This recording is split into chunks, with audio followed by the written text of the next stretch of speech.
down it, because like when it says, I'm surprised with Contra Costa though. Although they've got 12 target, but still, that's a college bigger than us.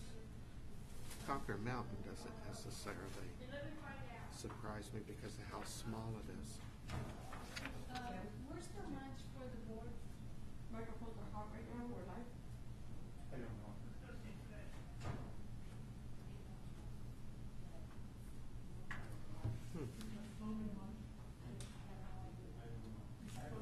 I want to know more about this new thing. Hi. It's upstairs. 4. Upstairs? Yeah. Even her husband's here. Drive it. Now you got my coffee. There Where he do we is. go for lunch? Up, just the elevator to the 4th floor, and it's right in front of, just as soon as you walk out of the elevator. It's right there. But this is left over from West Hills. I think they just sent them. Sure. Interesting. See, I was right on. Test, test, 1, 2, 1, 2, 3. Test, test, 1, 2, 3. This is a test. This is a test. Test, test, 1, 2, 3, 1, 2, 3. Test, test. Yeah, but I think it's because of him. Yeah, like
Call the meeting to order, please.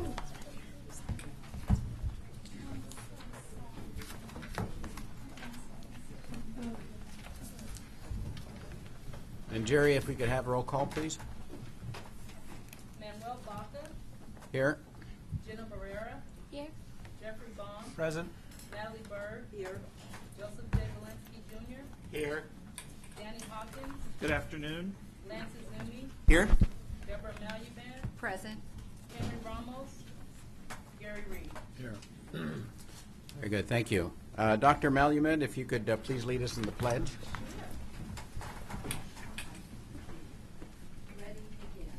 I pledge allegiance to the flag of the United States of America and to the republic for which it stands, one nation, under God, indivisible, with liberty and justice for all.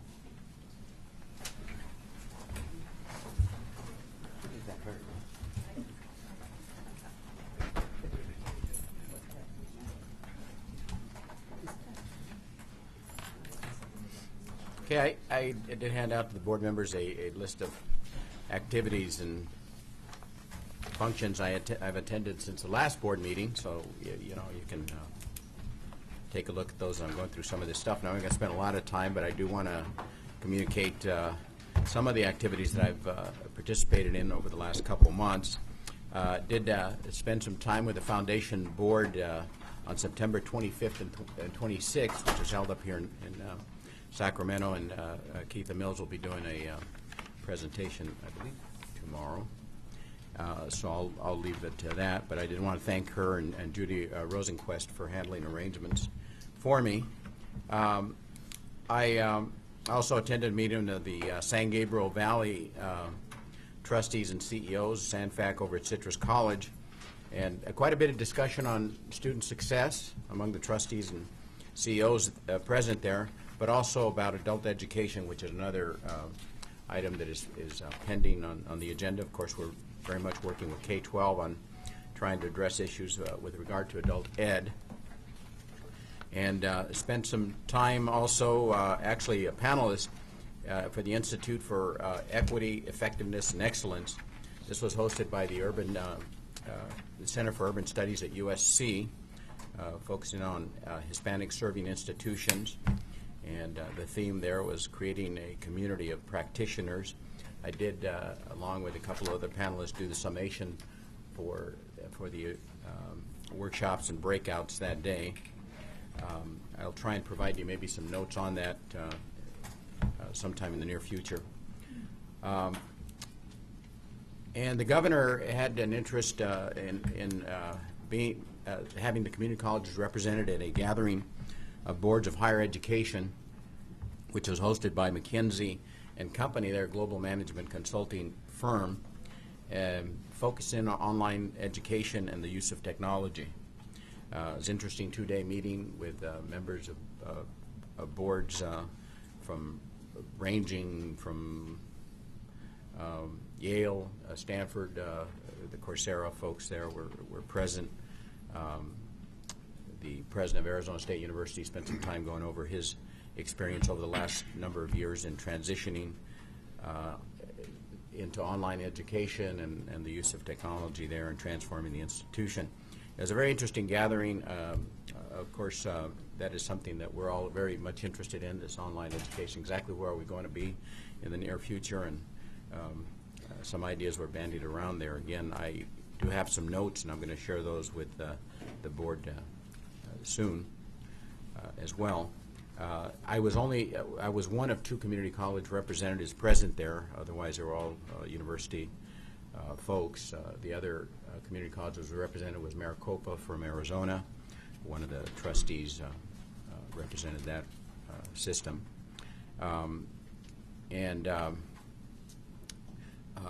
Vice President Baum and Vice Chancellor Eric Skinner and myself, we were part of a panel with the Association of Independent California Colleges and Universities held on October 25th over at Pepperdine University. Very much interest there in terms of transfer and how it is these independent colleges and universities maybe can work with us. Similarly to that relationship that we have with the California State University system. So very much interested in doing that. We had a nice discussion there. Lovely place, Pepperdine University up in Malibu, or down in Malibu.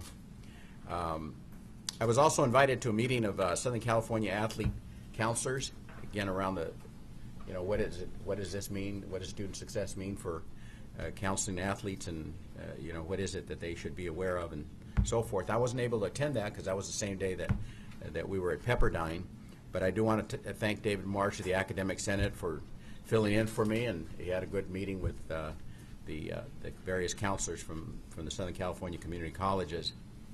And Lance Asumi and I had a phone conversation not too long ago, phone conference, and with veterans directors and counselors, a representative group, not a very large group, but a very representative group from different parts of the state, and very much interested in moving the agenda along with regards to veteran services. We're doing a lot.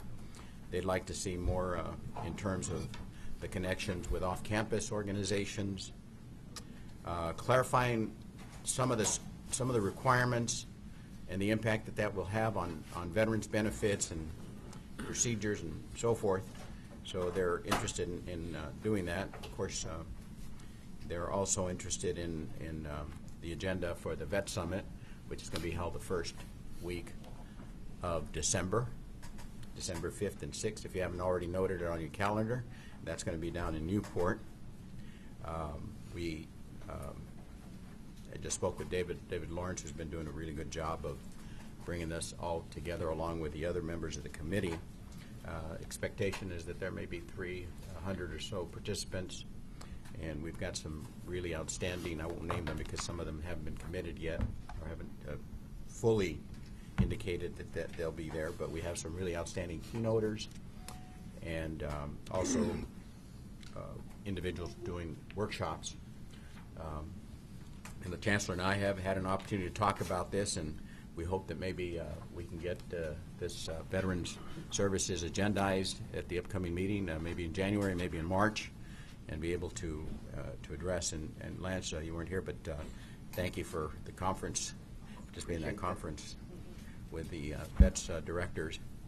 And I also attended the plenary, Academic Senate plenary this past week, and had some keynotes by Martha Cantor, our Undersecretary of Education, mostly dealing with accreditation and the President Obama's initiatives in education. And also Vice Chancellor Patrick Perry spoke about the scorecard, salary surfer, student success, and a lot of other stuff. Very entertaining. Very entertaining. I don't know about that photo you had of the board members, but or whatever it was that you presented, but it's an insider. I'm not even going to. But it was entertaining, right? And we do pay close attention.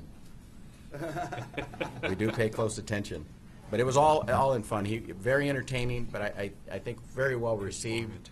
Covered a lot of the things I just mentioned, and outstanding presentation. Of course, kudos to Beth Smith and the organizing group of the Academic Senate for putting on another outstanding plenary session. And be very interested in listening to some of those or reading on some of the resolutions as they're evolving. They're very, very interesting. I understand that the Saturday session was particularly good. And I want to thank Chancellor Harris for his recent visit to Southern California, three campuses down there, Rancho Santiago and Mount Sac and Rio Hondo, which Mount Sac and Rio Hondo, of course, affiliated with. He was there last week, and again, very well received in terms of all of the agenda that we have, and the exchange and the back and forth. And I certainly want to congratulate him for being one of this year's American Leadership Forum's Exemplary Leader Award recipient. It was awarded November 6th. Congratulations, Chancellor Harris. And lastly, I want to give very special thanks to Nanjeri Griffin for many years of service to the Board of Governors. We will miss her dearly. But we're very glad that she's just simply moving down the hallway. So congratulations on that promotion change. And again, thank you very much. And I think lastly, before I turn it over to the Chancellor, we have from time to time these disasters that occur nationally and globally. And certainly the situation in the Philippines is grave.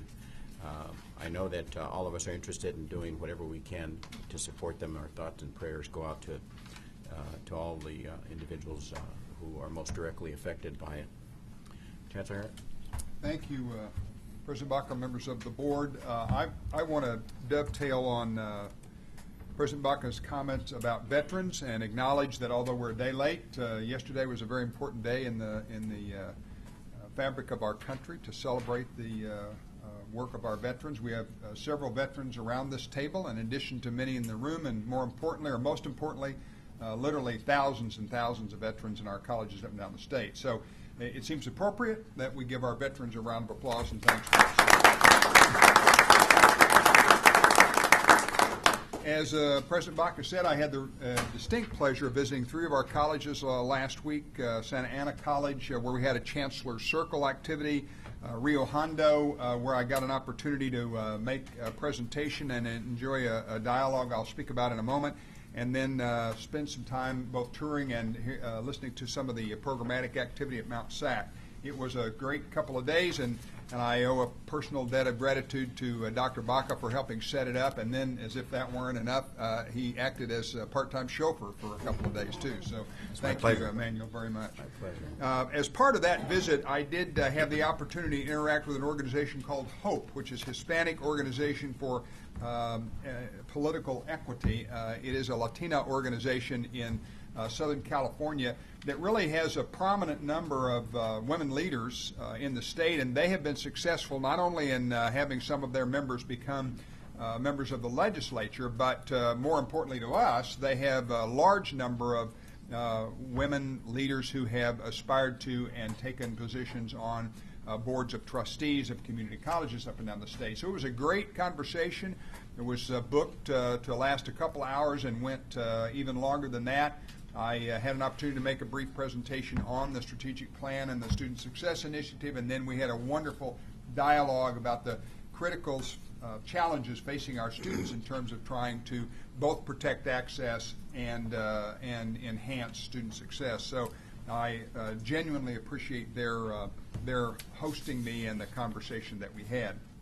I'm pleased to report to the board that in the last couple of weeks we've been notified that the Foundation for California's Community Colleges, along with the Linked Learning Alliance, has been given a $1.2 million grant from J.P. Morgan Chase to really enhance a program of the Foundation's had for a while called the Career Pathways Student Internship Placement Program. And as you can tell by the title, the purpose is to try to help some of our students get high-value student internships as they pursue their education. It's a wonderful grant, a large one, and wonderful to be working with Linked Learning and to be recognized by J.P. Morgan Chase. So congratulations to the Foundation. I also want to call to the board's attention at your place this paper document. And for all of you in the audience, rather than killing a lot more trees, I would remind you that this is available on our website. It is a compendium of basic skills activities going on up and down our state at all of our colleges. And I would really recommend that you take time to either go online and look at it or go through this document and look at it. It is remarkable. This, of course, is addressing one of the recommendations of the Student Success Task Force. But we all know that if we don't get the basic skills and remedial education issues solved, that our work in student success is going to struggle. And this shows you that there are absolutely wonderful things going on up and down the state at a lot of our colleges. As we all know, the challenge that many of us have faced is taking these successful initiatives and scaling them up. And rather than, and I think this is very, very important, rather than a sort of a top-down statewide fix where you say to all 112 colleges, this works, everybody do it this way, this approach where colleges are on their own, sharing information with one another and making decisions about what works best at a given college is the way that we believe this basic skills and remediation challenge is going to be met. So this is a wonderful body of work that's going on up and down the state, and I'd really encourage you to go online and look at it, or in the case of the board, you have a hard copy here.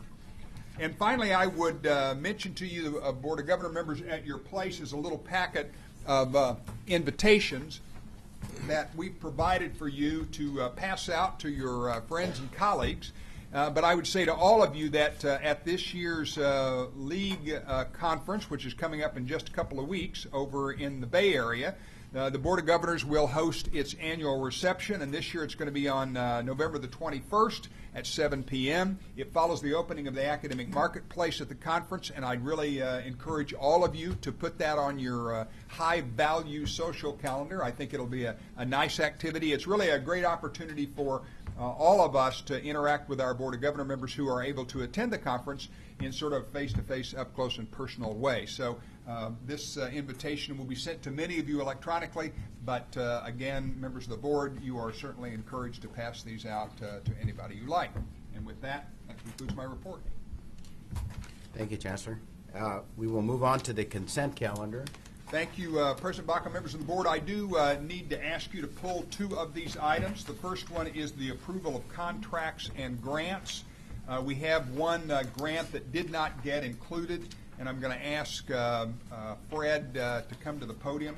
And then secondly, we're going to pull the revisions of Title V regulation because we have one of the members of the Board of Governors who wishes to abstain on that item. So with that, I will recommend the approval of the rest of the consent calendar, but I think Member Belinsky has one quick comment he'd like to make. I do. I'd like to make a comment about item 1.6, just so that it's out there in the public and we begin to talk about it.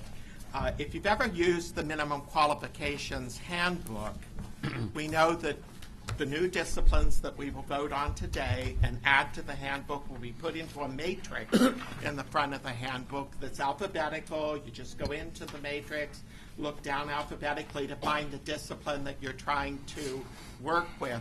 But what some of us know and many don't know is there's a large number of minimum qualification areas in the back of the handbook. A lot of them are for student services like DSPNS, EOPNS, and they're done by section in Title V, not by title even. And it can be, for some of us, a bit confusing, or people saying, I can't find it anywhere. Well, an agreement has been reached, and I don't know if that's the term, but anyway, work has been done between the Academic Senate and Dean LeBaron Woodyard, and those are also going to be moved to the front. And they're going to be listed in the matrix, and they're going to be alphabetical too and easy to find.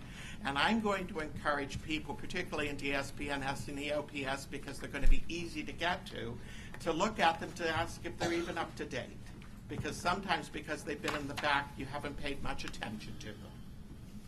So I want to say thank you that change is going to happen when the new manual comes out. Thank you, President Baca. I would recommend approval of the consent calendar without item 1.2 and 1.5, which we will address separately. Okay, a motion? I so move. Second. Member Sumi, Member Hawkins, second. Any further discussion? All in favor, please indicate by saying aye. Aye. Okay, we will now move on to consent calendar item 1.2. Thank you, President Baca, members of the board. We inadvertently had an omission from the list of grants, and it's a large grant. I don't want the board to be surprised by that, and so that's why we pulled the item, and I'm going to ask Fred to cover that quickly for you.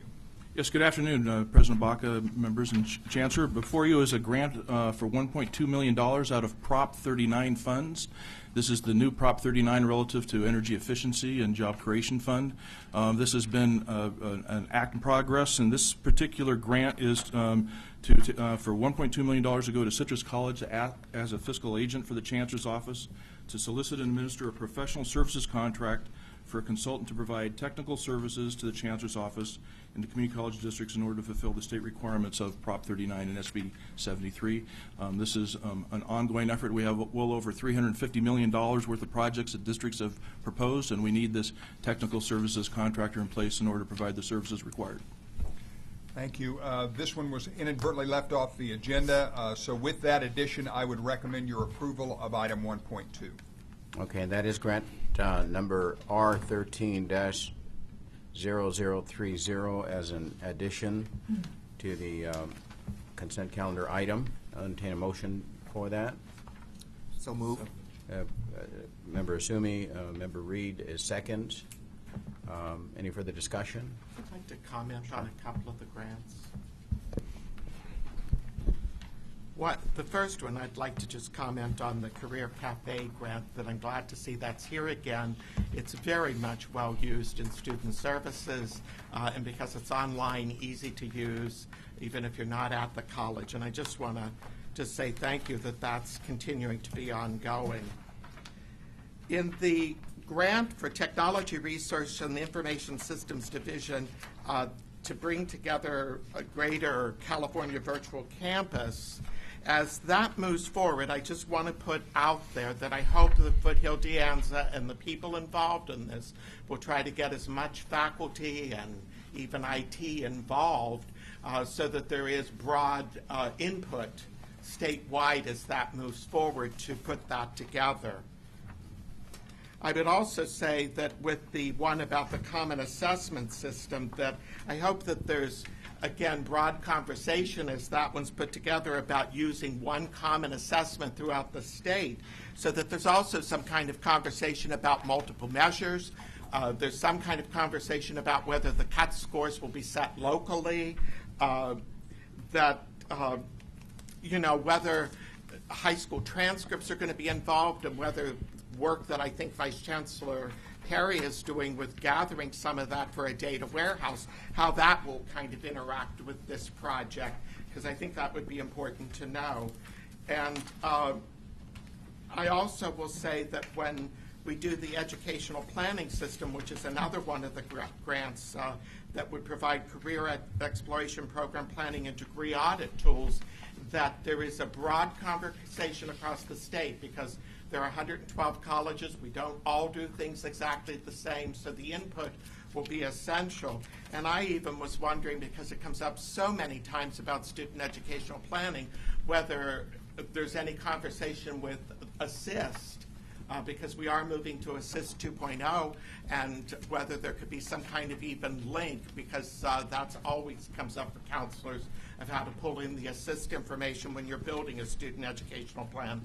So I think some of these systems, I hope that whoever is facilitating these grants will bring in a lot of expertise, so to speak, to address how to make it the most effective possible.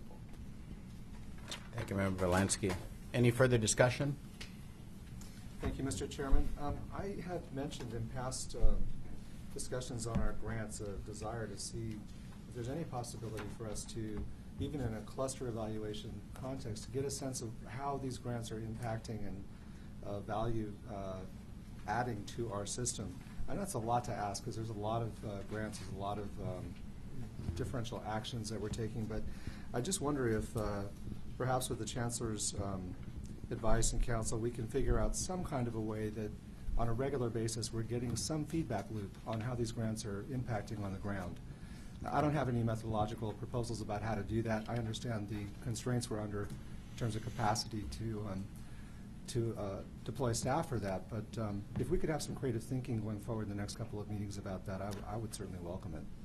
Okay, great. Any further discussion? All in favor, please indicate by saying aye. Aye.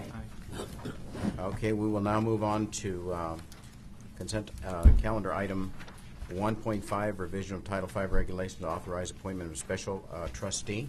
Thank you, President Baca. Members of the board, you will recall that this item was presented as a first reading at your last meeting, and it is today available for your consideration. I think we may have one card on that. Yes. So we do have a member of the public that would like to address the board on this item. Jim Mahler from the CFT, please.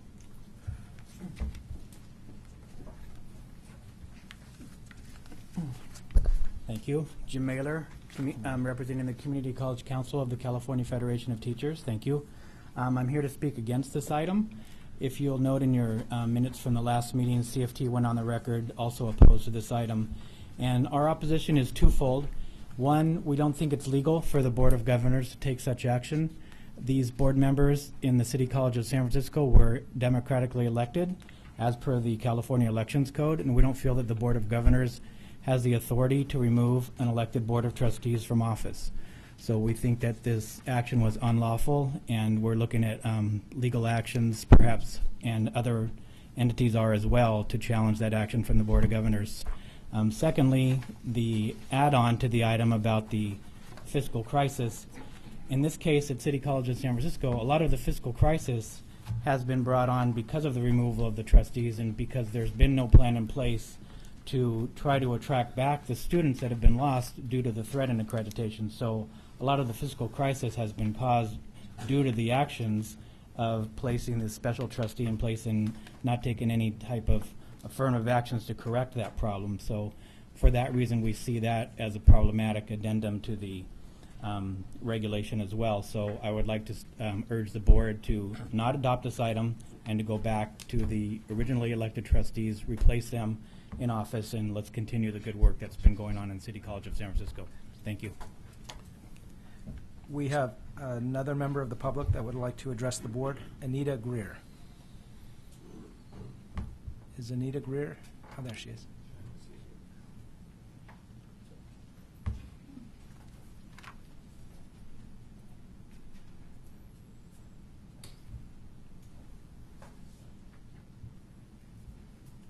Good afternoon.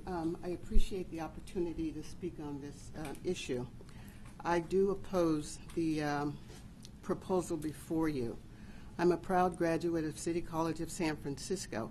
My experience there provided the foundation to pursue a career in public education, and my appreciation of the loyalty to the college that improves the lives of people have become even stronger after 15 years as a Board of Trustee member. City College has had some problems, but it's a great institution, but numerous societal and common sense standards, beginning with the consistently high quality of instruction. Consequently, I share the view that an attack on City College of San Francisco is an attack on the people. I also feel deep institutional grief and personal anger to see City College in its present state. The college is more polarized than it's ever been, even though enrollments are plummeting. The administration is planning further cuts in classes for the spring semester. The Board of Trustees has been exiled from all of the decision-making responsibilities the people invested in us. And on a daily basis, people point out to me the sad irony that a great democratic college that serves up to 100,000 students in a progressive city like San Francisco is being run by one individual, a special trustee with dictatorial powers. I can't say that the members of the Board of Trustees are brilliant people. However, I know that we can competently do policymaking, and we have learned from our hard economic times that institutional missteps. We also know the college well, and most important of all, the people elected us to provide as effectively as possible the comprehensive educational services that our students need. I'd like to amend a common proverb. If 2 heads are better than 1, then certainly 8 heads elected by the people and responsible to the people are significantly better than 1. My heart and mind informs me that education must be an ally of democracy, and that the best educational policy needs a collectivist democratic foundation. Winston Churchill said, "Democracy is the worst form of government, except for all those other forms that have been tried from time to time." I suggest that the Chancellor Harris and the Board of Governors take to heart the entire quotation, not just the first clause. I urge you to reject the proposal because, in my view, it's bad policy, counterproductive, and undemocratic. I've never heard Chancellor Harris or any Board of Governors person or special trustee or the two interim chancellors at City College raise even the slightest question about the ACCJC's decision to impose a show cause sanction in 2012 Trustee and Greer, to evoke. Trustee Greer, Yes. your time has elapsed. If you could conclude your remarks. I will. I'll skip that part and I'll just read a final thing. In my view, your decision to close City College is within the scope of its authority. If, however, the petitioners prevail and one or more of the courts ratify or nullifies or drastically modifies the ACCJC's unwarranted and punitive decision, what will you say about your judgment and integrity if you choose to pass this resolution? Thank you. Our next, we have one more card from Keith Kimber.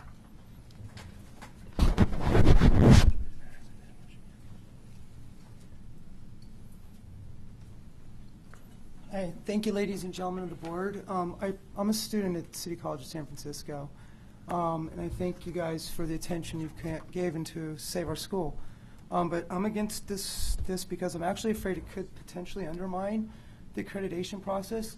I don't agree with what the ACCJC has said, like many people do, but they did say that there's a problem with the governance structure, and in terms of the culture of trust, it's at City College. And I've witnessed firsthand that culture still exists. And I'm afraid that what's happened with the appointment of Dr. Grella to be a total 100% the only member of the Board of Trustees, it's only further enhanced that culture of distrust between the administration and faculty and student groups. And so I think that the best course of action, I don't know if it's too late, but I would hope you guys could go back to when Dr. Grella had the veto power, because the board did get along, sort of get along really well then. But if you still could stop them from going errantly, because we do need to save our school. But this would go against one of the things the ACJCC set is saying is wrong with our school, and so I'd hope that you would not accept this proposal. Thank you very much for consideration.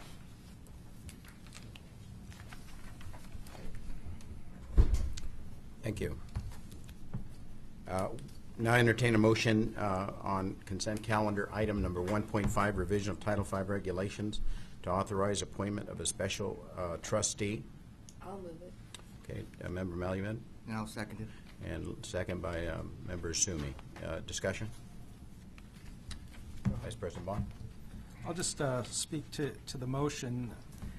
When we took the emergency action, we did take over the summer, we did adopt these regulations, and I'm pleased to see the modification, because at the time, as a locally elected trustee, I raised the issue that it seemed too broad, that any college that was facing a sanction could then be subject to action like that. So if an accreditation action happened where you were put on warning or probation, I felt it was too broad on behalf of local elected trustees. Now I see the language has been modified for our consideration so that it really narrows the scope of the situations in which a district may be subject to this action when it's facing the imminent loss of accreditation. And I feel much more comfortable with that policy and will support the motion. Member Ramos? Yes, I don't mean to create any uninvited discomfort for Member Berg, but I realize that she is in a unique position, perhaps a uniquely sensitive position in regard to her status as a member of that Board of Trustees as well as the Board of Governors. I would respect entirely Member Berg's decision not to comment on this if it's not her preference to do it. Okay, okay. I just wanted to see if there might be some advice and counsel that we could receive, but I respect your judgment on that. Thank you. Any other comments, Board? Okay, all in favor of the consent item 1.5, please indicate by saying aye. Aye. Okay. I'll call for opposed and abstention. Opposed? Opposition? Abstention? Okay, noted. Is that an abstention or an abstention as well? Very good. 2 abstentions. 2 abstentions. Thank you. We'll move on to action item number 2.1, election of board officers. Thank you, President Baca, members of the board. As Steve makes his way to the podium, I'll just introduce to you that this is the annual election of board officers. And Steve? President Baca, members of the board, thank you very much. This is the opportunity for the board to elect officers. The nominations were made at the September 2013 meeting for President Manuel Baca and Vice President Jeffrey Baum. So because there are there's no opposition, I think it's fine to take it on one motion. So moved. Second. Okay, any discussion or all in favor? Aye. Okay, opposition? I intentionally didn't ask for opposition. We weren't going to let you off that easy. If our spouses were voting, Maybe so. Maybe so. Thank you all very much for your continued support and confidence, and I look forward to the coming year. Much to do. So thank you very much. Thank you. I won't give any long speech. I'll just leave it at that. Okay. Let's move on to action item 2.2, Board of Governors campus visit for 2014. Steve? President Baca, Vice President Baum, members of the board. The board discussed this item at its last meeting. It was suggested at that time that Foothill De Anza Community College District be the site for the 2014 November board meeting. So if the board supports that, a motion would be appropriate. I move that we set the meeting for Foothill De Anza. Did you suggest that it was the November meeting as opposed to September? Let's see, it says it is to be set. It is November. It would be November. Yes. All right, moved by Vice President Baum. Second. Member Reed. Any discussion? There being none, all in favor, please indicate by saying aye. Aye. And we will move on to action item number 2.3, District's Fall 2014 Faculty Obligation Number. Chancellor, go ahead. Thank you, President Baca, members of the board. At this time every year, the board is asked to consider the faculty obligation number, and I'm going to turn it over to Dan Troy to present the item. Yes, thank you, Chancellor Harris, President Baca, Vice President Baum, members of the board. As the Chancellor noted, in November of every year, the board is asked to make a determination as to whether the budget for that year provides adequate resources as defined in our regulations as COLA funding, growth funds, and funding for other core programs, which we understand to mean categorical programs, to support an increase in that year's in the full-time faculty obligation number for the subsequent fall. So this is a lagging action. An approval today would affect the district's November 2014 FON number. In recent years, due to the severe budget reductions we faced, the board has not found that there is adequate funding in the budgets to implement the FON for those years. In fact, from 2008-9 through 2012-13, the board has made that negative determination that the budget had not provided that. With this year's budget, in the wake of the passage of Prop 30, we actually had a budget that I think was a relatively robust budget. We received significant fundings for restoring access. We received funds that we estimate will restore about 40,000 students to our colleges. We also received this year's cost of living adjustment, which is approximately 1.6%. And additionally, we received $88 million in funding for categorical programs, including about $50 million for the Student Success and Support Program, which is such a high priority of this board and of the Chancellor's office. So with that new funding provided through Prop 30 and the promise of additional good budgets likely ahead as long as Prop 30 is in effect, we make the recommendation at this time to go ahead and find that that there are sufficient funds in the budget to fully implement the FON for the fall of 2014. I should note that despite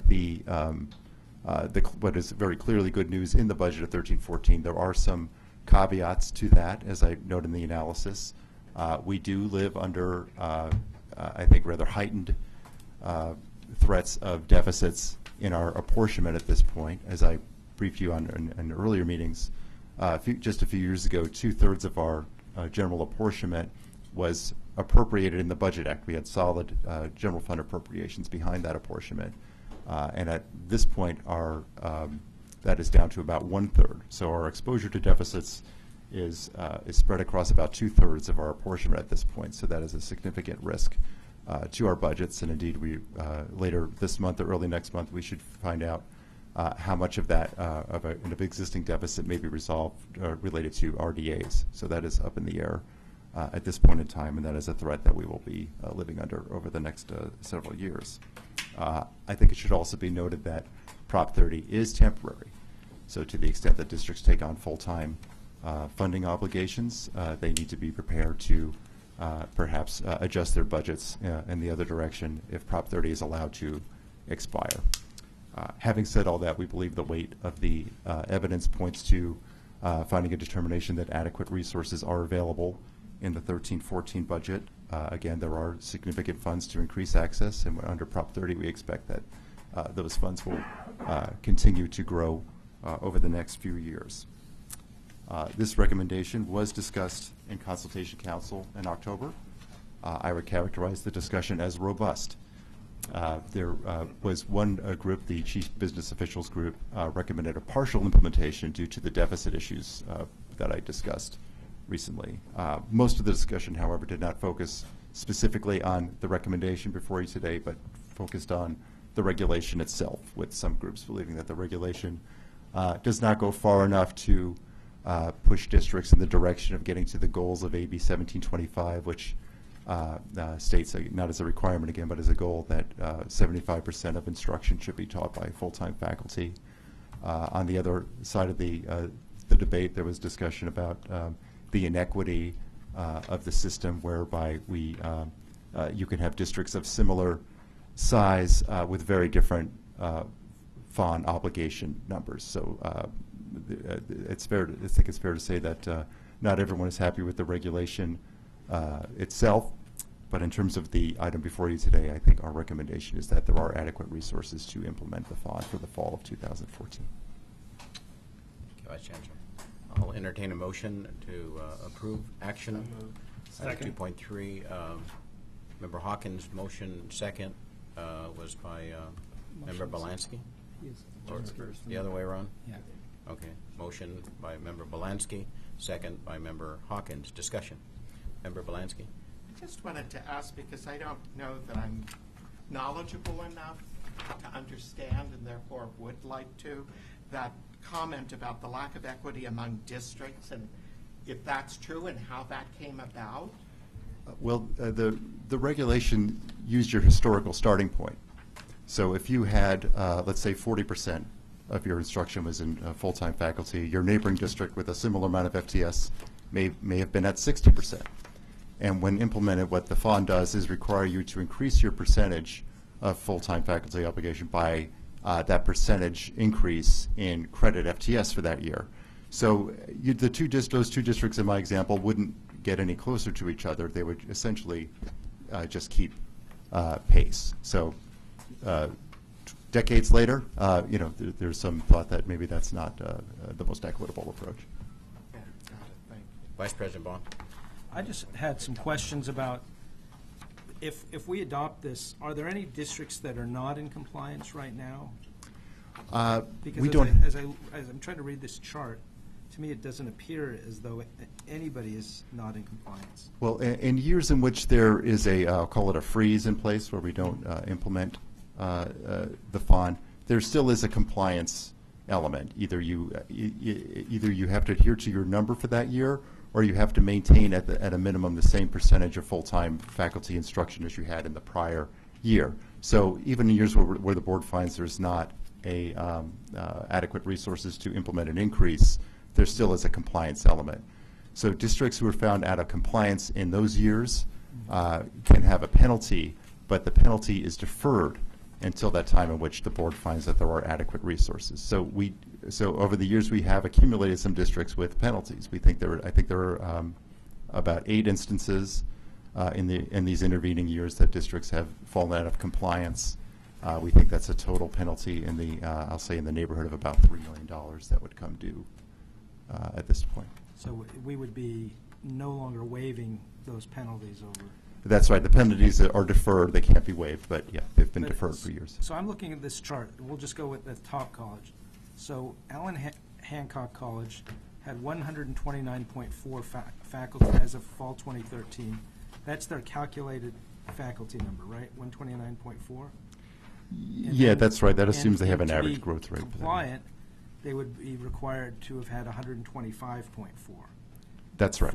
And then you're projecting for next year, in order to remain compliant, they would have to be at 126.4. That's correct. And keep in mind, these are all very preliminary figures, but that's what we're showing as of September. And then as I look down the list, I don't see any projected compliant of fall 2014, that their current calculated numbers are below their projected fall 2014, but I didn't. Yeah, I think there are a few, and often, in many cases, they're basic aid districts. What's that? Palo Verde? Yeah, the South. Oh, I see. Okay. South I see that. Orange is one. I think we're finding in the case of some of the basic aid districts that they did not need to make reductions during these budget cut years, since they rely on property tax. They were not receiving general fund anyway. So we still track a number for them, and they've been, in some cases, because they haven't made reductions, they may be falling And behind. It seems like the smallest districts a smaller district has, there are more smaller districts that are close to being out of compliance than the larger districts. Is that? Yeah, I think in particular is Palos Verdes. Well, just on principle, I do think that it's time for, I do understand the need for giving districts more flexibility, especially in times of fiscal crisis, but now we are at the point where we need to recharge our investment in ensuring that community college students get the benefit of instruction from full-time faculty. And so I think this is a good time to begin to move back in that direction and achieve that 75% of instruction being delivered by full-time faculty. Member Belansky? Just a couple of comments, because obviously as a faculty member, this is very, very important to me. One of the things that caught my attention is if you look at the fall 2011 compliance final number and you compare it to the fall 2014 number, they're all lower. We had more faculty at one time, and what districts have chosen to do is not to even hire back into positions where they had the funding for the position. They've moved the funding someplace else, and we don't. I need to point that out because I think it's critical. As we move forward with this Student Success and Support Program, and as we take all of that seriously, you need full-time faculty to be involved, to show the leadership.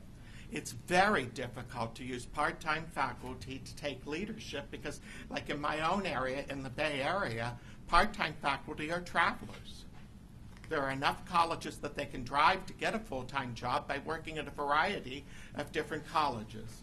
And yet we're lost, therefore, because that might be a quality instructor who we would like to engage in the Student Success and Support Program initiative and the actions, but we can't, because that person can't make the meeting, can't do this, has to move on. I really do think that, we need to keep focused on this, the importance to the students to have full-time faculty. And I know that people have heard this before, but I just think it needs to be said again so that we don't lose sight of that value, and particularly when we're doing these initiatives to say we want to do more to increase student success. Any other discussion?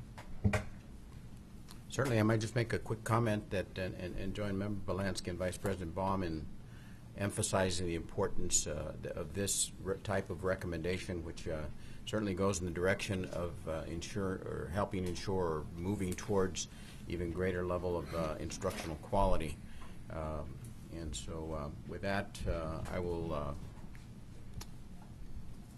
ask, did I already have a motion? Entertain have a motion. Any further discussion? All in favor, please indicate by saying aye. Aye. All right, we will move on to action item number 2.4, state legislative program. Thank you, President Baca, members of the board. As Vice Chancellor Stewart comes to the podium, I will remind the board that in the current year, our legislative program was somewhat anemic because we were rebounding from a tough financial year and experiencing leadership change. It's really wonderful to have Vince in this job, and so he is about to talk a little bit about the 2014 potential for sponsored legislation. Vince? Thank you, Chancellor. President Baca, members of the board. So this afternoon I would like to have a discussion with you about the proposed legislative program for 2014. I know that you have before you a couple of brief slides that outline both the process and the 4 proposals that are being moved forward. I thought it would be good to start perhaps with the process so you have a better understanding in terms of how we got to this particular point in time. The legislative program was pulled together with a great deal of input and guidance from a variety of stakeholders. We put a request out for proposals September 23rd and had asked that folks return those to us by mid-October. We received a total of 15 legislative proposals for the 2014 year, and those 15 were then put before the State Legislative Task Force, which is actually a subset of the Consultation Council. The task force met on October 16th and went through each of the proposals and ultimately decided that 4 of those would merit bringing forward to both the Consultation Council and the Board of Governors. The Consultation Council considered those proposals on the 17th of October, and so what you have before you are the recommendations coming out of that process. So there are 4 proposals that are being presented in concept form at this stage. The notion is that upon your hopeful approval of this particular agenda that we would then develop legislative language. So the first proposal deals with dual enrollment, and this would be an expansion of dual enrollment under certain circumstances and in partnership with K-12 districts and community college districts. I think it's relatively envisioned to be somewhat narrow in scope, and I think we're at a particular point in time where there is support for doing dual enrollment in the context of pathways and pathways that would lead students to transfer or to CTE or to an associate degree. So again, there are very general, broad outline elements of that proposal in your documents, but that's one of the 4 that we would like to see move forward in 2014. The second proposal deals with professional development, and this is coming forward from a committee that was put together through the Student Success Task Force Initiative, and that proposal would expand professional development to include both staff and administration in addition to faculty. And this is something that would be moved forward in conjunction with a budget request to provide additional funding for professional development in the 2015-16 budget year. The third proposal that is before you deals with a continuous appropriation for the community colleges, and I think this is an issue that has been debated for some time now. I feel that there are probably a range of issues that would likely need to be considered in terms of bringing some funding stability to the community colleges, and certainly a continuous appropriation would treat us as K-12 and I think would be sort of the gold standard, but we also recognize that there may be something short of that we would need to consider. The fourth and final proposal deals with stabilization funding, and I think this has certainly come up in the context of City College of San Francisco, but this is actually, I think, an issue that is broader than that, and we are currently looking at a range of conditions or circumstances under which stabilization funding would be provided to districts. So those are the 4 that are before you, and we are certainly looking for your approval of that so we can then move forward, develop legislative language, and identify potential authors. I move approval of the legislative program. Okay, a motion by Vice President Bond. Second. Member Sumi, second. Discussion. Member Maluman. Just a question. You said under professional development you're going to make a budget request. Is that a freestanding budget request, or would it be a budget request under the community college's budget request? So there are a couple of items that are pending. There is one that is a budget change proposal that would be put forward for the next coming budget year, so in 2014. In addition, we're looking at putting forward a request for additional ongoing funding to support professional development. Well, I'm very supportive of this, so thank you. Member Hawkins? Thank you, President Baca. I just want to thank Vince and Chancellor Harris for making sure the professional development is there. As you both know, that's very near and dear to my heart and to the constituency I represent. So I like the idea of the emphasis. We still need to look at other means to get some dates established, but the money is absolutely required for the whole system. But thank you. Member Lansky? I support, obviously, all of these, but just would like to make a couple of comments. In terms of the dual enrollment, I think it would be helpful as we move along, because I'm not as knowledgeable about what are some of the best practices and ways of doing this dual enrollment, and what are some of the things at times that you might have to look at more carefully as to the types of classes that are offered, whether the class is both high school credit and college credit, and is it transferable, and all these different kind of pieces as you drill down. I think it would be very helpful to kind of be kept up to date as to what is being proposed or what the field might see as the way to move forward with this. With the professional development, I want to point out the sentence that we've not received funds in 10 years. With the Student Success and Support Program, I'll bring that up again, we need professional development. People that sometimes have worked a long time are more than willing to go out and learn some new ideas and new strategies and new ways, both faculty and classified staff and administrators, to work with students, but you need money to even do it. I mean, I see some things at times where people say, well, this only costs $100, and it's like, yeah, and where are we getting the $100? We don't have a professional development line item.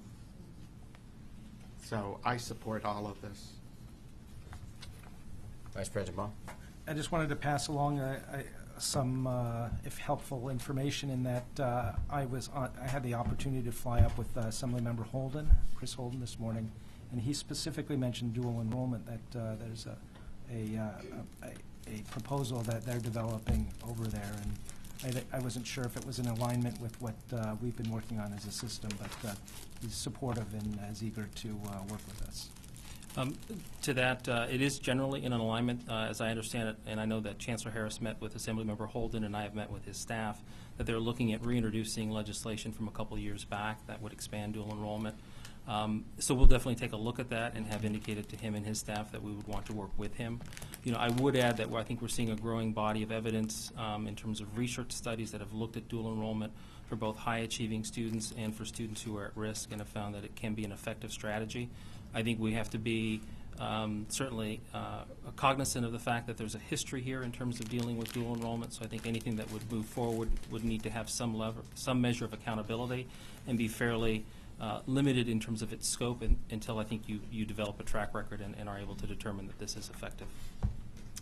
And then I would just add on professional development, that is as I understand it, the final statutory element of the Student Success Initiative in terms of seeking statutory changes for its implementation. Any other comments?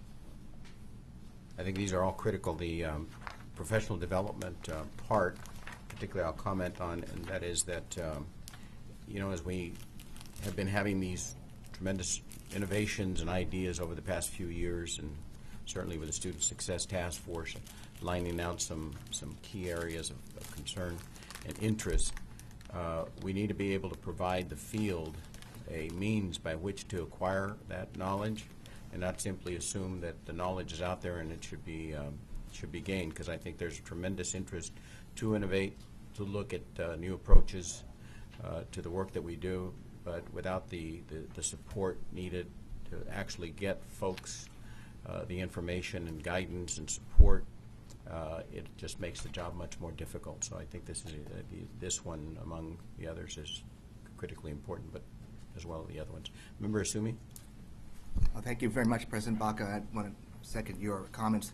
And in that very same vein, I want to say how much I appreciate the comments of my colleagues, Member Hawkins and Member Belansky, because for those of us who are not in a day-to-day sense in the trenches, it's very important for us to get that sense of what is actually going on, and because we need to know what's going on in the weeds, and so unless we hear from our colleagues, we don't get that information, and so that's why I really find their comments during discussion periods very helpful, and I welcome them and thank them for that.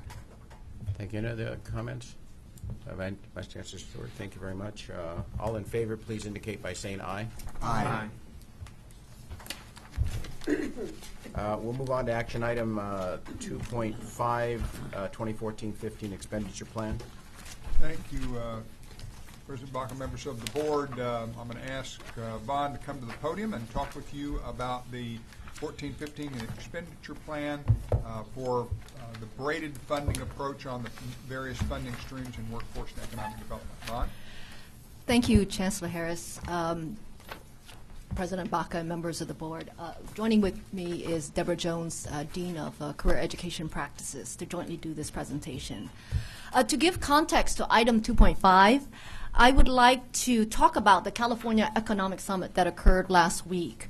At the summit, moving up to the summit, there were 15 plus regional conversations that culminated into this statewide gathering that happened in Los Angeles last week.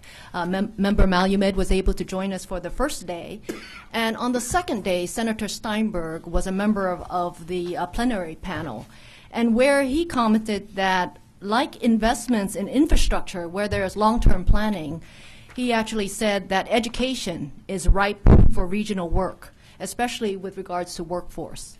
So the work that we've been undertaking in the last year and a half to focus on regions and sectors that align together actually align well with Senator Steinberg's policy worldview with regards to workforce, as well as better positions our colleges for the federal fundings and the directions of their federal workforce funding.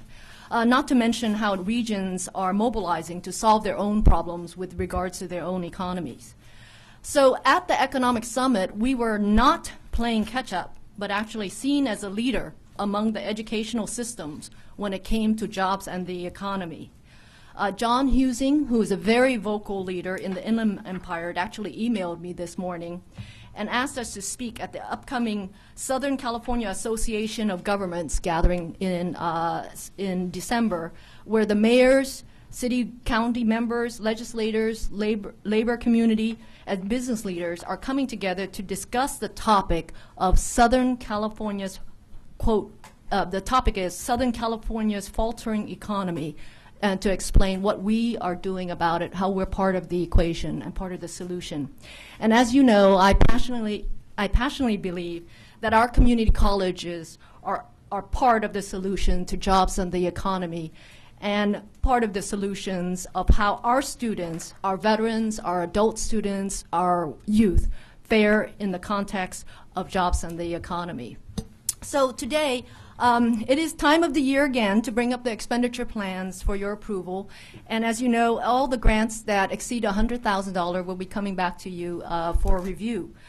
You've asked us to do sense making of the plethora of grants, to bucket them into portfolios, into a portfolio of regional investments, so investments by regions, by sectors, and by technical assistance. So you see the expenditures all categorized as such. You've asked us to unify these investments with common metrics that line up with student success and how they feed into the student scorecard. So you can assume that this is a common framework across this expenditure plan. Last meeting, at the request of Member Ramos, we showcased the outcomes of one of the funding streams. And I left it on my side, but I have the pack of reports that measure the outcomes of all these funding streams. What worked well and what's not, and we continue to learn from the outcomes of the past years. And then, so you've asked us for greater integrations and less silos. And so last year we began to braid 3 of the programs so that there are less silos. And this year, you're seeing what we're going to attempt to do is to bring others into the fold of this common framework, to honor all the legal parameters of each of these funding streams, but yet unify them in terms of a common framework that aligns with sectors, regions, and technical assistance, but also measure them against the common metrics that lead students to student success. You'll notice that there's 3 new funding streams that came as a result of this year's budget language. We're happy to provide more details into the strategies behind these. We know, I believe we're targeting a visit of the Proposition 39 strategy for the January timeframe already, and we'll continue to sequence these out so that we don't overwhelm the agenda. And at this point, I'd like to ask Deborah Jones to give you some more details of our approach to SB 1070 and the amount of due diligence that has been taken to craft the distribution of funds so that it best serves our students. Thank you, President Baca, members of the board. In 13-14, SB 70 was reauthorized for 2 years. The first year was to receive $48 million. The second year up to 24, somewhere between 20 and 24, and that's not been made clear to us. So we're looking at the expenditure plan for 14-15, and knowing that SB 1070 is sunsetting, we wanted to take the work that had been done in the past 6 years and say, what is sustainable? There's some great practices out there. But when the money goes away, we don't want those best practices to go away. So we convened 2 focus groups of different colleges. We met with Senator Steinberg's office, the Department of Finance. We spoke with a lot of people about how we make the best use of these monies to build upon existing capacity and to have something sustainable at the end. We also met with CDE, who's receiving $250 million in a Career Pathways Trust Fund. So there's some alignment between the monies that we're using and those Career Pathways dollars. So what we've done is we've put out an RFA. It's currently out now, and it's about a regional planning. It's asking colleges to work together, and this is from the feedback that we got from colleges. This framework wasn't just pulled out of the hat.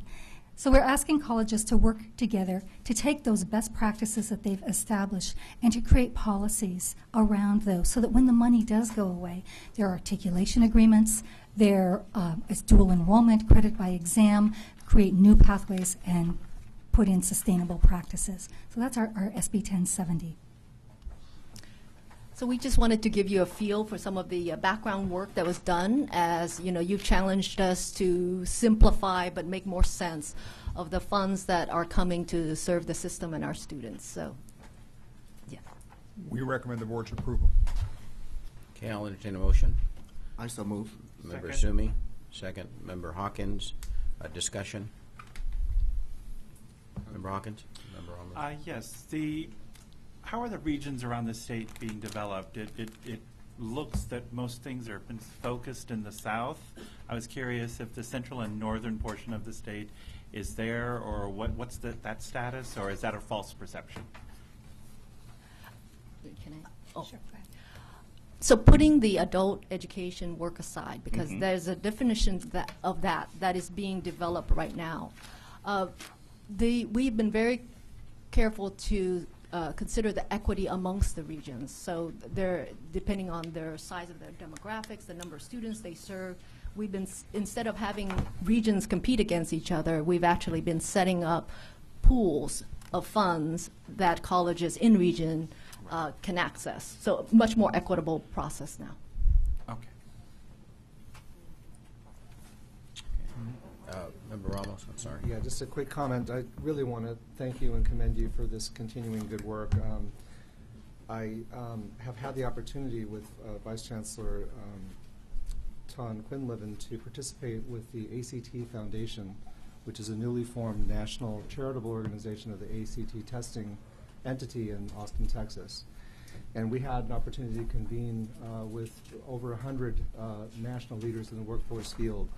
And while I knew it was the case, I knew it even better after that discussion what a leader Vice Chancellor Ton Quinlivan is in this space, and how forward our thinking is in terms of rethinking the way that we do this work.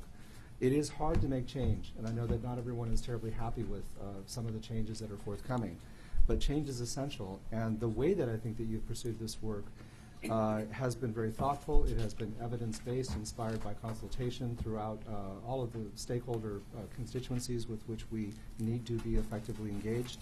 And I just really want to commend you for the meticulousness and the discipline of the approach, the vision of the approach. I think there's still more to be done here, obviously, to fully be assured that we're on the right track. But on the right track, I believe we are. Thank you. Member Malumet? Well, I will second all those accolades for you, because at the Economic Summit, people were very, what's the word, complimentary about how you're doing this. So I was struck by that also. Just a detail question. Under the nursing support program, so it looks like $8.5 million go to the programs that are doing well, and $4.9 million go to the programs with the high attrition rate. Do a lot of the programs have a high attrition rate? Is that what I should read into that? So these are specific funds for those projects. We do an assessment every year on the nursing programs, and if they fall below a certain percentage, then yes, they will get those funds. So my question is, does it cost a lot of money to help the few programs that have poor attrition, or are there many programs that are not having good attrition? There are many programs right now that aren't having good attrition, and approximately 63 programs will be getting this funding out of 76. Vice President Baum. I just want to thank you for the report and salute the leadership of our Vice Chancellor and our Chancellor for pulling this together, because so often when you're involved with this, you hear about all these different projects that come up, but what you've done is now brought them together and show how they leverage off each other toward a common goal and a common strategic goal, and it's very good to see that we're not doing something in one corner and then another corner and not paying attention to the fact that maybe at some point, if they're coordinated effectively, they can yield greater results and provide the return to the state, the people of California, that they seek when they make a $120 million investment in workforce development. And so I really just want to salute your leadership and Chancellor Harris's leadership in moving this forward and then providing us the information so that we can better understand all the different good things that are happening in workforce development for the state. Thank you for your support and the Chancellor's support. Any further comment? Thank you very much. All in favor, please indicate by saying aye. Aye. Vice Chancellor.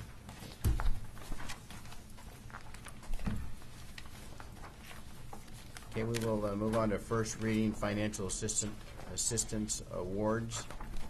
Thank you, President Baca, members of the board. Unfortunately, Vice Chancellor Michalowski has had a death in her family and is unable to be with the board today. So I'm really pleased to ask our Dean of Student Services, Sarah Tyson Joshua, and her colleague to make this report to the board. Sarah? Thank you, President Baca, members of the board, and Chancellor Harris. I'm very sorry that Linda Michalowski is not able to be here to do this presentation to you, as I know she's very invested in this item. You do have at your desk a revised version of the regulations that make technical changes to Section 58620, which is just regarding eligibility. I am going to go ahead and turn this presentation over to Specialist Rhonda Moore, who's in our student financial assistance programs and who's been deeply involved in this topic, and she'll walk through the specifics of the proposal with you. Good afternoon. Thank you. The Student Success Task Force, it seems like it's been quite a while, but we continue to do the work that the task force brought forth.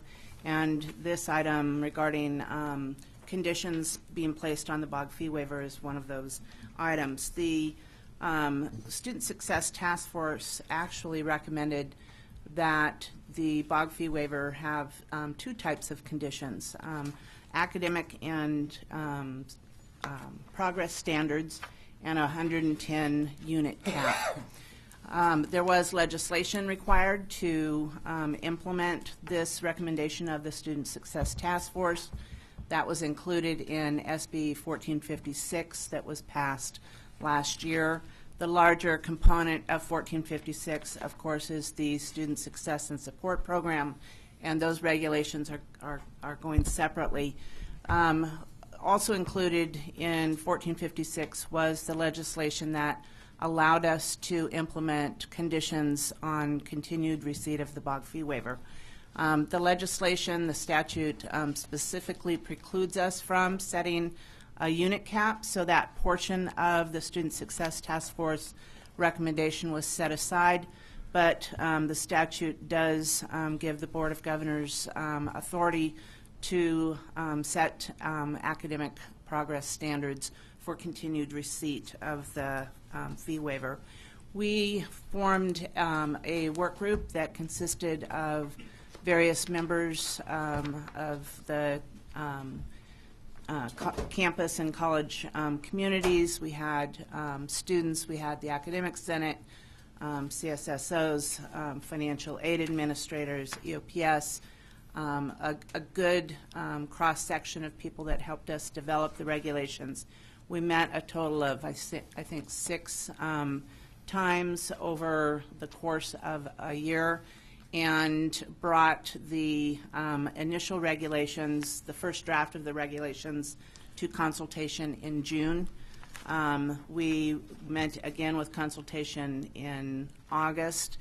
This item was included on your agenda for your September meeting, but we pulled the item at the last minute because we had some additional comments from some stakeholders that needed to be considered before we brought the regulations for first reading to you.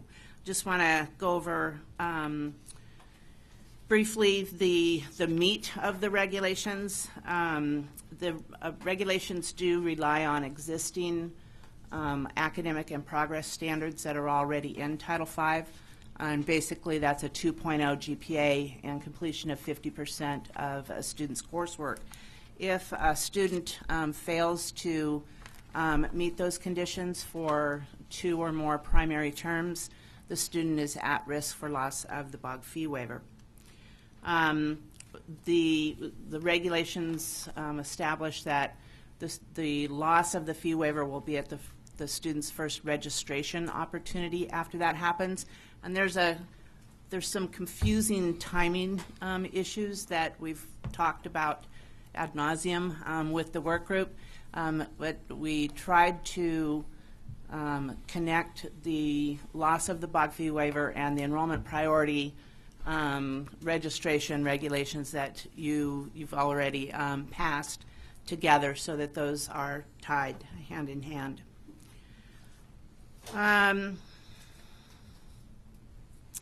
The regulations require districts to adopt and disseminate policies that ensure that students are informed of the requirements. The regulations also have a very tight window of a student being needed to be notified of their probation status within 30 days of the end of the semester. So that's pretty tight. And clarify that the loss of the fee waiver eligibility will be in effect until the student is no longer on probation, so the student can cure the loss of their fee waiver by regaining a 2.0 or a 50% course pass rate. There's an appeal process tied to enrollment priorities, and there's notification processes that have to begin. The suggestion at this point is that the fee waiver provisions go into effect for fall of 16. The statute requires at least a year after you adopt the regulations before they're implemented. So timing has bumped us to fall of 16. a couple of major changes in the regulations from the first draft that came to consultation is that foster youth are provided an exemption in the regulations. And that's tied to the enrollment priority statute that covers foster youth. And we've added some additional language in the appeals section so that certain specific challenges and conditions that might be met by groups of students are considered, are permissively considered in the appeal process. Happy to answer any questions that you might have. Member Sumi? First of all, thank you very much for your report. Really appreciate it. I'm just curious, because I remember when it was pulled off of the last agenda at our last meeting, and as you mentioned, there were additional conversations that needed to be conducted with a number of stakeholders. I was curious how those conversations went, and were the changes that you just mentioned the result of them? I think the conversations went well. Once we became aware of the concerns, we had some one-on-one conversations on the phone, some small group conversations by phone, and initially the stakeholders were looking for an exemption like we gave foster youth, but we discussed how we felt that we could handle those special circumstances in the appeals process rather than giving an extension. And the stakeholders that we spoke with agreed to that language. We shared the language with them, and it seemed to meet their needs.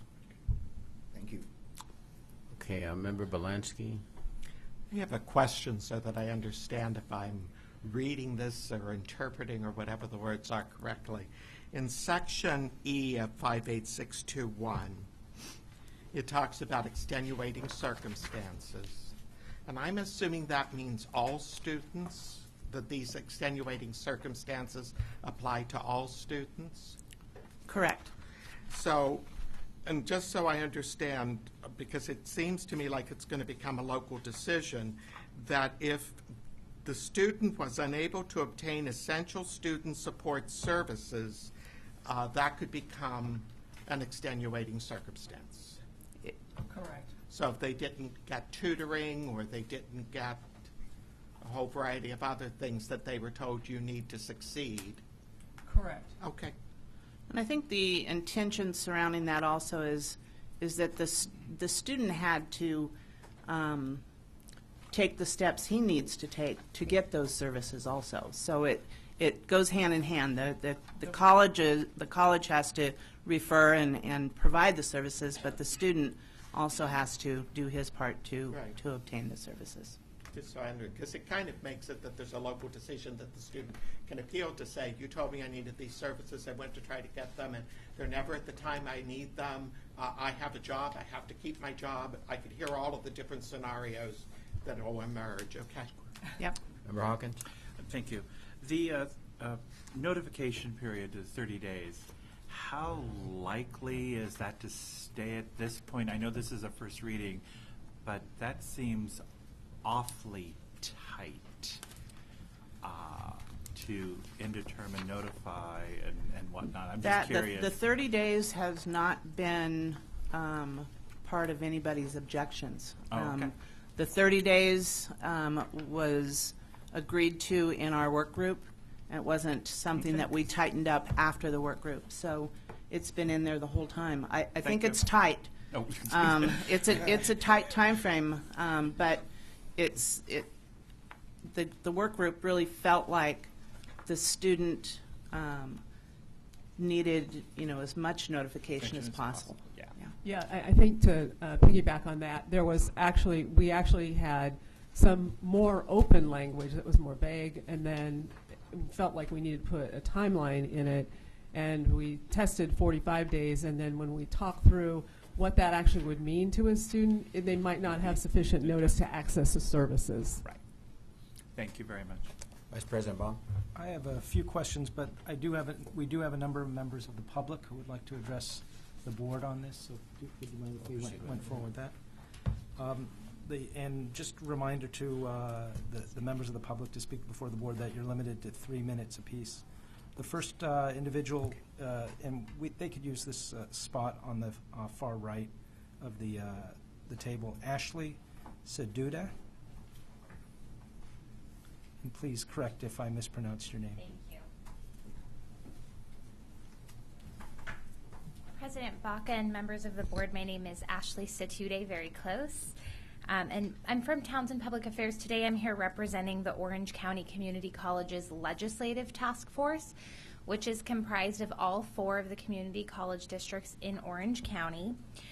We do have some initial concerns about the regulations, given that the federal government is also, as you know, discussing student financial aid eligibility and accountability requirements, and we believe that it's very important to align state standards with those at the federal level. So we'll be following up with a more detailed public comment letter that has some of our concerns in it, but I just wanted to state that today in front of you all, and I appreciate the hard work on these regulations, and we look forward to working with you all on these. Thank you. Thank you. Our next comments are from Dean Murakami from FAC.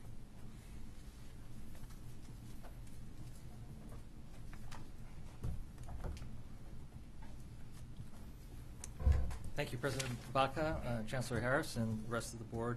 I'm Dean Murakami from the Faculty Association for California Community Colleges, and we have a serious concern about one part of the issue, and this has to do with the appeals process and those students.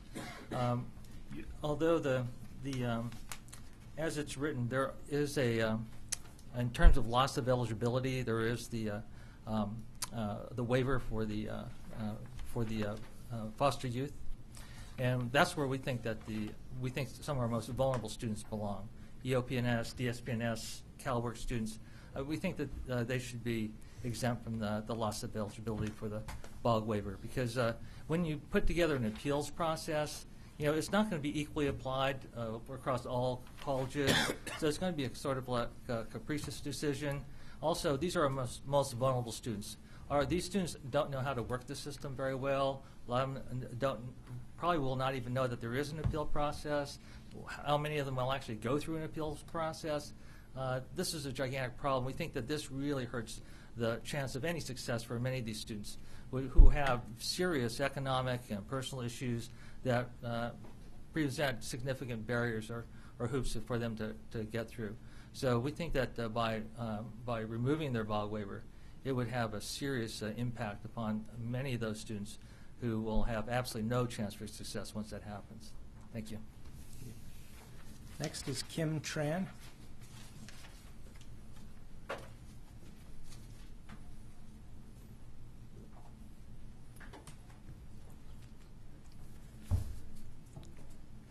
Thank you, President Baca, members of the board, and Chancellor Harris for this opportunity to speak today. My name is Kim Tran. I'm with the Campaign for College Opportunity, a broad-based bipartisan nonprofit dedicated to ensuring that the next generation of Californians has the opportunity to go to college. In 2012, we worked with the Chancellor's Office in support of SB 1456, and we want to praise the system's staff hard work in developing the proposed Title V language changes. We believe that the proposed regulations before you today adhere to what we and our coalition partners were seeking in moving SB 1456 through the legislature. And as such, we want to express our support in favor of item 3.1. We recognize that this item is up for a first reading, giving an opportunity for stakeholders to provide feedback. Therefore, we would encourage the board and the Chancellor's Office to fully outline the student appeals process at the statewide level. Providing more guidance on the student-centered appeals process will result in clear, uniform policies that protect vulnerable students and will have little variance from campus to campus. With this improvement, full implementation of SB 1456 will result in positive changes for the community college system in favor of student success. Thank you. Thank you. Next is Scott Hamilton.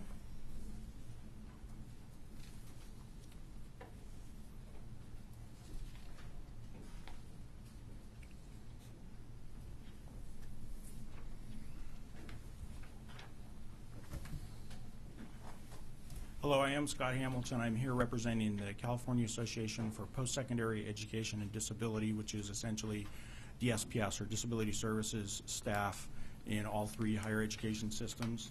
And we've also sent a letter talking about this issue, but we wanted to comment on it today. The specific issue of the exemptions and the fact that foster youth are identified in the language for this agenda item as being recognized as having severe educational and financial barriers to success, that also describes students with disabilities, people with disabilities. You can find all kinds of statistics. The Federal Department of Labor shows that people with disabilities have 70% higher unemployment rates than people without disabilities. The Federal Social Security Administration shows that the income for disabled workers is about half of non-disabled workers. By definition, any student who is a DSPS student has an educational limitation, or else they are not a DSPS student. Their disability causes an educational limitation. So we think that if there is going to be an exception, it should also include students with disabilities.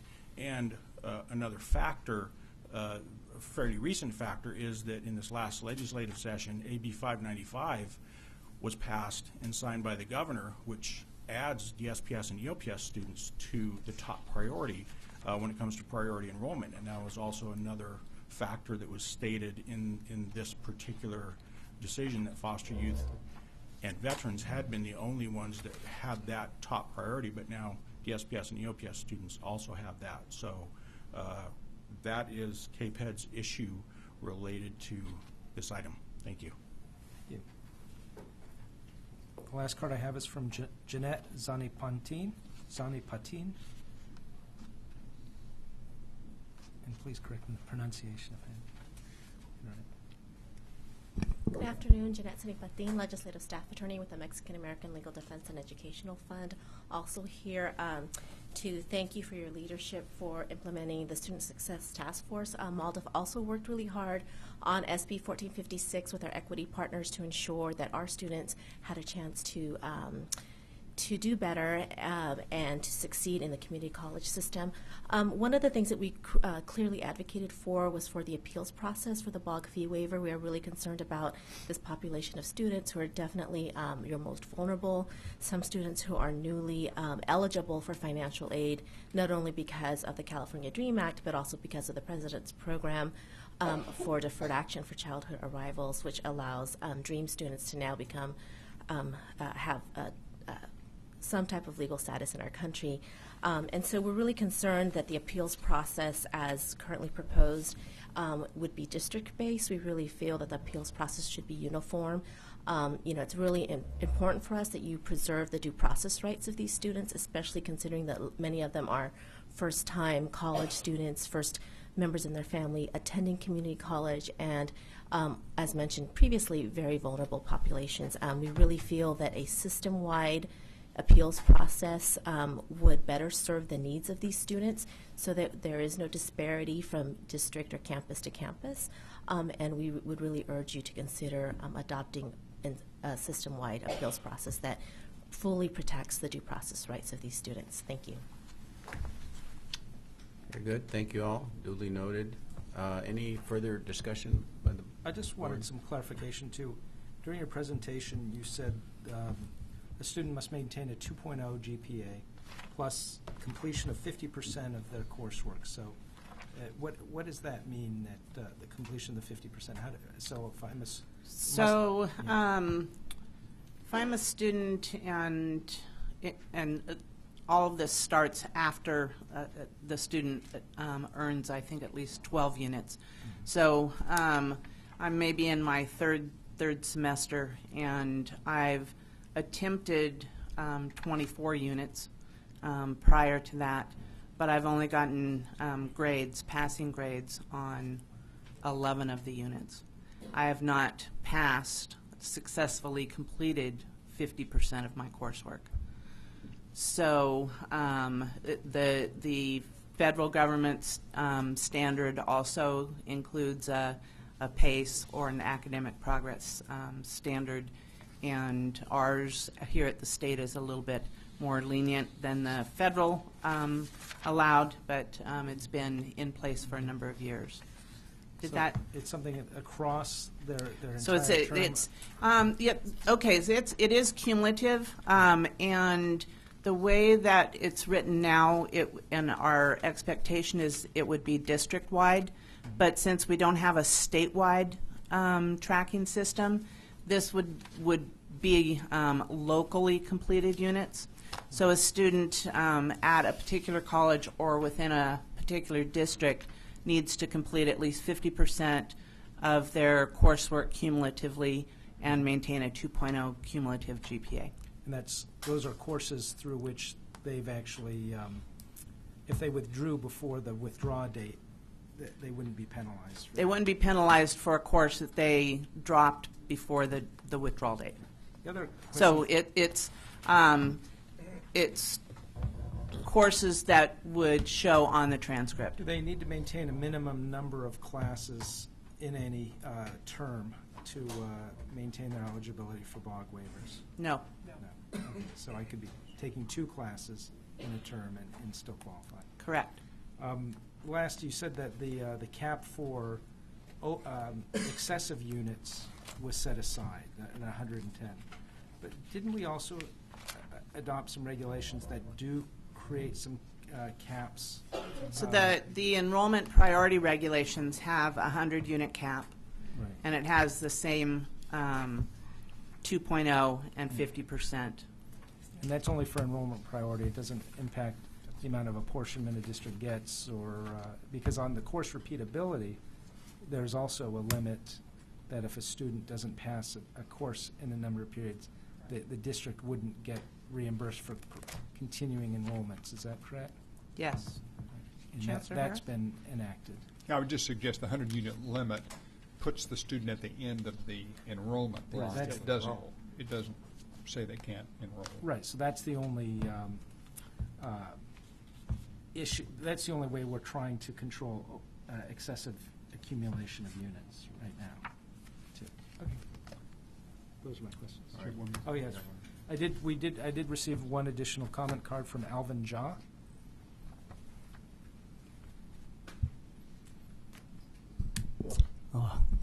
Good afternoon, everybody. My name is Alvin Jha. I represent myself as an individual. I do not have any affiliations. On the other hand, I do feel that I speak for a lot of people who wouldn't normally be found in this setting. And the whole beauty of the community college system is that it's a system of open access. It lets people in no matter if their academic background in high school was bad. It lets people in who have gangbanger, thug-type backgrounds. And, this is real. People come in to the community college system with, very antisocial type backgrounds, and they come out with their life turned around. And it gives them the ability to succeed in this society as opposed to mugging you on the street. Okay? So this proposal basically is a process of screening people out. Instead of allowing people to get education, what it does is tell them, get back.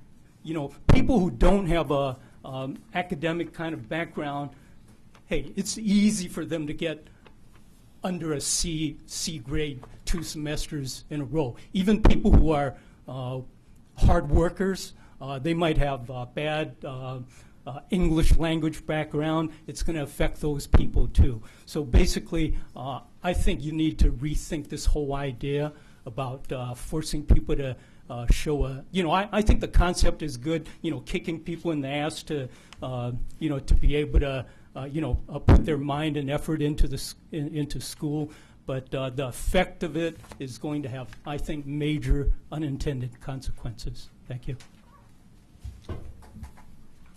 Any further discussion by members, comments? Just one clarification. Okay. If somebody lost their BOG fee waiver, could they still enroll in classes and pay the normal fees? Yes. Yes. Okay, Member Ramos. I do have a question in response to the interesting insights received from our friend from the Mexican American Legal Defense and Education Fund. I wonder what is our next stage opportunity to take some of these ideas and proposals that we're receiving and considering now, and to have a sense of how we might improve the approach, and what kind of cost implications or oversight implications there might be to do that. I understood the member or the representative from MALDEF to suggest that having sort of a more standardized approach is a better way to do this in terms of employment than a kind of a district-by-district, institution-by-institution approach.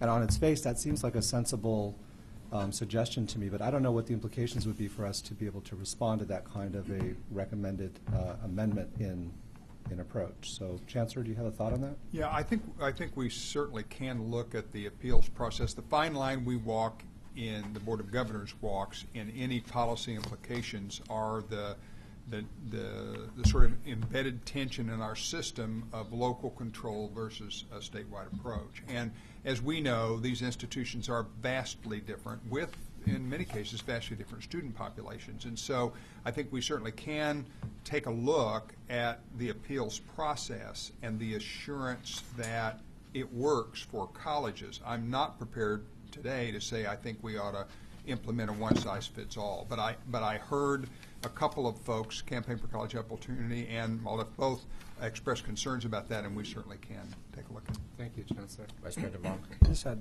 I forgot one other question. Is there a minimum performance requirement for a student to receive a Pell Grant? Yes, the federal government has satisfactory academic progress standards. It's typically 2.0 GPA, same as ours, 67% cumulative completion rate, and a maximum time frame. And what is the same for a Cal Grant? The Cal Grants are under the federal requirements. So it's a 2.0 plus 67%. Member Belansky. I just want to follow up on something that the Chancellor said.